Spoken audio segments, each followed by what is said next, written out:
Assalamualaikum warahmatullahi wabarakatuh. Halo teman-teman semuanya, perkenalkan nama saya Irham Nasya Alkicia Putri dengan NIM C0E025001 dengan dosen pengampu Bapak Dr. Wirmi Eka Putra SEMSI dan Ibu Dahlia SEMSI. Di video kali ini saya akan menjelaskan materi tentang pelunasan pajak penghasilan dalam tahun berjalan dan macam-macam pengurutannya. Nah, untuk mengetahui lebih lanjut tentang pemahaman dari materi ini, yuk mari disimak videonya. Pengertian pajak penghasilan. Pajak penghasilan adalah pajak yang dikenakan atas penghasilan yang diterima oleh seseorang atau badan dalam satu tahun. Penghasilan ini berasal dari gaji, usaha, jasa, maupun investasi seperti bunga dan dividen.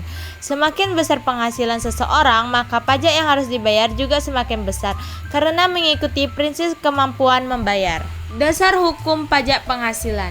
Dasar hukum pajak penghasilan (PPh) di Indonesia diatur terutama dalam Undang-Undang Nomor 36 Tahun 2008 sebagai penyempurna dari Undang-Undang Nomor 7 Tahun 1983 yang menjadi pedoman utama dalam penghitungan, pengurutan, dan pelaporan bagi wajib pajak. Ketentuan ini diperkuat oleh peraturan pelaksanaan seperti Peraturan Menteri Keuangan (PMK) dan Peraturan Direktorat Jenderal Pajak yang mengatur teknis pelaksanaan termasuk potongan PPh pasal 21 dan pasal 22. Selain itu, terdapat dasar hukum internasional melalui Perjanjian Penghindaran Pajak Berganda P3B-DTAA untuk wajib pajak yang memiliki penghasilan dari luar negeri sehingga tidak dikenakan pajak dua kali. Dengan adanya dasar hukum yang jelas, tercipta kepastian hukum, meningkatkan kepatuhan wajib pajak, serta mendukung penegakan aturan perpajakan Pelunasan secara konsisten. pajak dalam tahun berjalan. Pelunasan pajak dalam tahun berjalan adalah pembayaran pajak yang dilakukan selama tahun berjalan, bukan hanya di akhir tahun. Pembayaran ini melalui pemotongan, pemungutan, atau dibayar oleh wajib pajak. Tujuannya agar pajak tidak menumpuk dan menerima dan pendapatan negara tetap. PPh pasal 21. PPh pasal 21 adalah pajak penghasilan seperti gaji, upah, dan honorarium. Pajak ini dipotong langsung oleh pemberi kerja sebelum gaji diberikan kepada karyawan. Tarifnya bersifat progresif, artinya semakin tinggi penghasilan semakin besar pajaknya. PPh pasal 22. PPh pasal 22 dikenakan pada kegiatan perdagangan tertentu seperti impor atau pembelian oleh pemerintah. Pajak ini dipungut oleh pihak yang ditunjuk, misalnya bendahara pemerintah.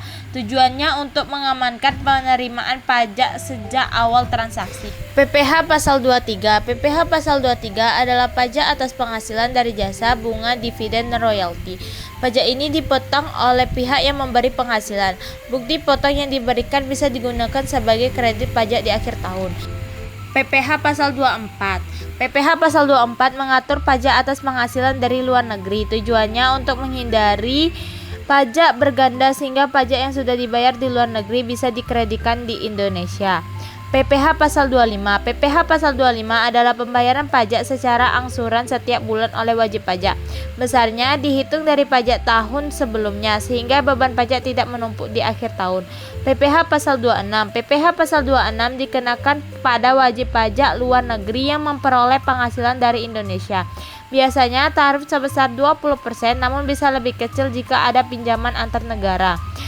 Pajak luar negeri. Orang pribadi yang akan luar negeri dalam kondisi tertentu wajib membayar pajak terlebih dahulu.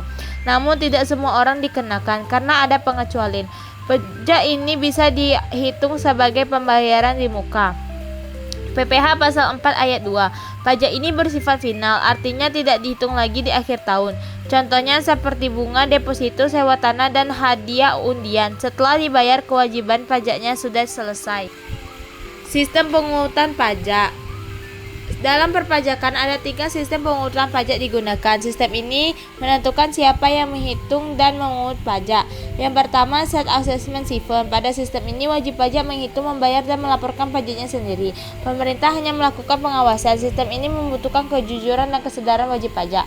Official Assessment System, yaitu dalam sistem ini pemerintah menentukan besarnya pajak yang harus dibayar. Wajib pajak hanya menunggu ketetapan dari Fikus. Peran pemerintah lebih dominan dibandingkan wajib pajak.